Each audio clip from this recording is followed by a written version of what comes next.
Yes, we are weeding tea. We are explaining something about weeds in tea. So these are tea plants. They are young.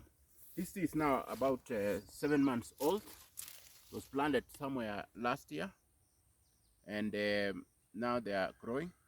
So they have been pruned once, and yet they are waiting for another pruning.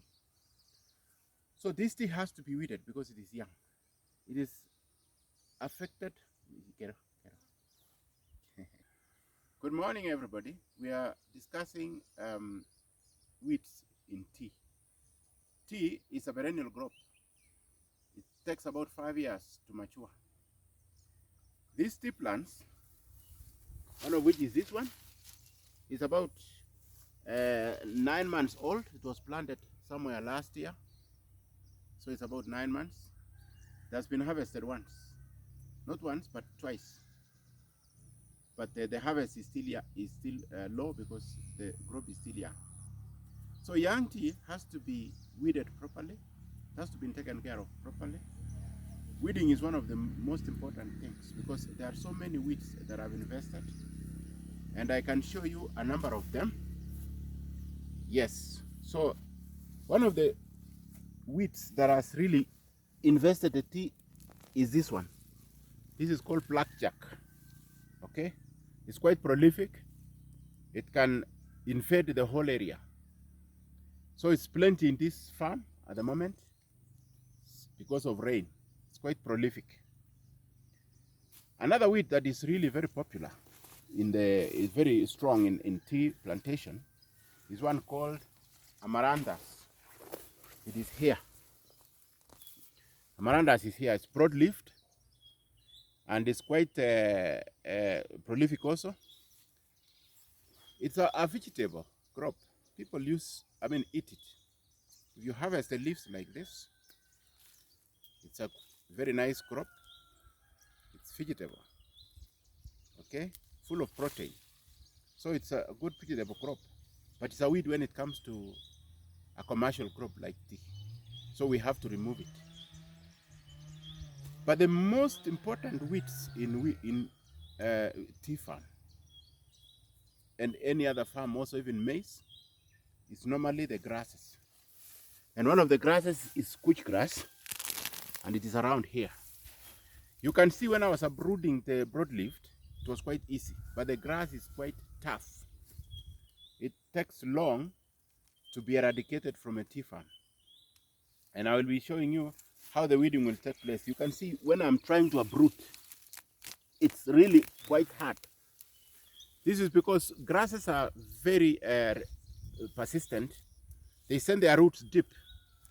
Grass roots actually go even up to 2 meters below the surface. So they are quite persistent, and they can really damage the crop if you leave it to spread. So there are two ways of removing the grasses. One is use of chemicals. Another one is use of the chamber, and we shall go and show you how we weed, and Edwin will be weeding. So this is the easiest way and of course it's the most healthy way, because if you use herbicides, it can spoil the environment. So this is called mechanical weeding, removing it mechanically or manually for that matter. Now after uprooting or cutting it, you have to shake it a bit. As you see, Edwin shakes it a bit to really remove the soil and leave it on top so that it dries off. Okay, now this weeding is really very shallow because you don't want to damage the roots of the tea.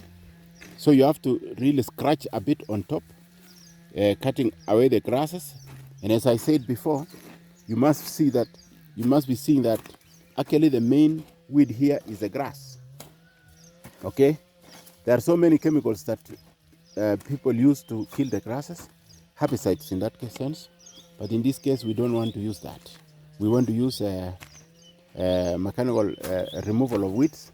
This is because in this farm we do a lot of intercropping. You can see leftover cabbages which were intercropped with tea before. Because this tea was young, we had to intercrop cabbages. Okay. There is also a pumpkin here inside the tea farm. So we also intercrop.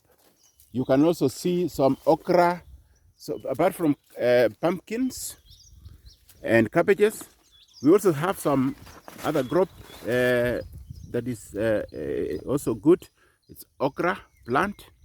You can see how tall it is. It's quite prolific also. And we have harvested a bit of them. You will also be able to see in this tea farm some tomatoes which were intercropped also with tea. Yes, you can see the tomato plant is here. Okay, yeah, and we're going to get some fruits from this tomato plant. So while the tea was still growing, you can see the tea is inside the tomato plant. Okay, so while the tea was growing, the tomato was also intercropped. We have some wild berries that have also come up. Children come around here and pick them. So these are the berries that are, I think some people call them gooseberries. Okay, so they are around here, and yeah, so the weeding is going on. It's quite a bit of work for people. You can see some maize plants.